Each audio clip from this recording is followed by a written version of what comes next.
Labour MP, former Minister Peter Hain, who voted against military action in Syria last year, and Mohammed Shafiq. He's the founder of the Ramadhan Foundation, a Muslim youth organisation aimed at fostering better relationships with non-Muslims. Peter Hain, if there is a vote on Friday, if Parliament is recalled, will you be voting for or against renewed action? Depends what it is.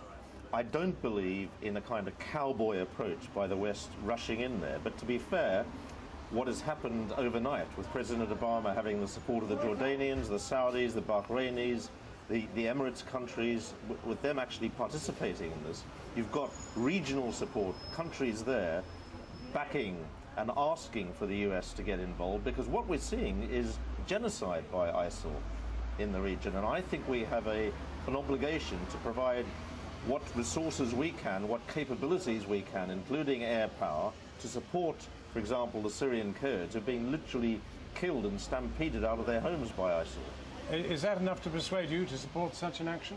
Well, 200,000 innocent Syrians killed. Peter Hain voted against military action in Syria. 200,000 innocent people killed. The duplicity of foreign policy of Western governments, it's just breathtaking. In Gaza we've seen 2,000 people, yet the world stood by and watched. So we've got to be very careful about taking military action to protect our minority when over 200,000 were killed. And it shows you all this started when an illegal war in Iraq happened, supported by Peter Hain and the Labour Party, took us into legal war that created ISIS in the first place. Well, what we have here is also the prospect of a United Nations Security Council resolution. Do you take his point about the Iraq war? I do take his point about the Iraq war entirely. But this is very different. This is more akin to the situation in Kosovo in 1999, when we actually saved many Muslims there from being Isn't the West's difficulty getting destroyed over the mistake of the Iraq war? It is, completely. But Peter, what about the 200,000 killed in Syria? Well, the reason who stood for them? Who stood for the children? Nobody stood for the children. And now suddenly you're rushing into a war again. We're actually, to be perfectly frank and fair, nobody's rushing to do anything. If anything, President Obama's been criticised for taking his time, making sure there's international support for this, and particularly there's support in the region. Look, this is genocide. People are literally being murdered out there in barbaric forms of medieval Let me pause you, because practices. Earlier in the programme we talked to a lot of people in this cafe and they were pretty against the war, but I've got somebody here who is a Kurd, and you see things a bit differently, don't you? I mean, do you support what Peter Hain's saying? Well, do you want Britain to join the action? 100% I wanted to join the action, because whatever happened in the past, they helped Iraqi people to move like Saddam's regime.